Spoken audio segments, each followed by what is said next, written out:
That's right, Preston. They say it's actually a big problem. According to SPS administrators, several elementary schools, I should say, have only 65% capacity. And at this meeting tonight, administrators say that those specific schools are a drain on the budget. I want to emphasize this is not stable. We cannot stay here. What to cut and by how much? It is a drawn-out dilemma for Seattle Public Schools as parents and kids are caught in the middle. They need to figure it out, and they need to manage their budget. This marked the second meeting between worried parents and district administrators. Unlike a similar meeting earlier this week, though, parents got to directly question SPS's higher-ups. Show us that data. You have not done that. Under the current plans, 20 elementary schools would be shuttered in the 2025-26 school year. There is absolutely nothing about the risks. I want to hear more about the risks. What if they're wrong? Not only could Susie Nazzaro's 2 kids be impacted, but her husband too, because he works as a teacher. This is the way we're going to get to, I believe, stability. Despite this listening tour, she was one of many parents who told KOMO they still have nagging questions. If you were going to any senior leader in any organization and you went to a board with this kind of a presentation, it would not fly. Yet it is that feedback that could sway things eventually, with the school board hearing a presentation about possible closures on June 10th.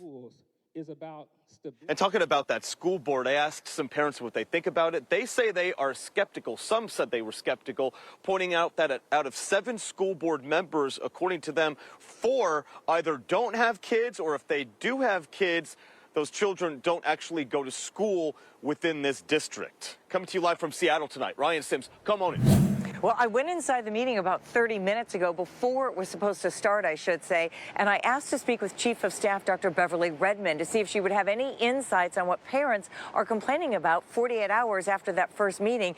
I was told that she was busy getting ready for the meeting, but that she would talk later. Parents are telling me that they understand the budget's in financial crisis, or the district's in financial crisis, but they want to know how the district thinks closing elementary schools is going to help. I went there hoping to get more information and more details, which we didn't get, hoping to share opinions, which we didn't get a chance to do. Most every parent who rushed to the first well-resourced school meeting in response to the district's plan to close and consolidate elementary schools expected more. I missed my kids' Little League playoff game to be there. It was just shocking that they weren't going to listen to us, because you would think they would want our input. Explaining well-resourced schools on its website, the district stated it will continue to prioritize inclusive and high-quality education, and that they are approaching these decisions in a thoughtful way to minimize negative impacts on learning. But many parents tell me they are extremely worried about the negative impacts they feel their students will face. It's definitely nerve-wracking. I'm nervous to find out what happens. I hope the school doesn't close. We love it here. Chloe Jasvik is a student at the University of Washington who lives in student housing less than a mile from Laurelhurst Elementary, where her son goes to school. And how many other students like you also have children, do you think? Yeah, I mean, just within the communities between Blakely Village and Laurel Village, I think we're at about 150. And I mean, that's huge. Many of those parents, she said, have 2 or more children at Laurelhurst. And that's part of the argument to keep this school open. The UW's plan to expand student housing, plus another brand new housing addition going in just down the street. I don't think this is being done without a thoughtful process, but that process isn't being shared, and that's not the democratic way.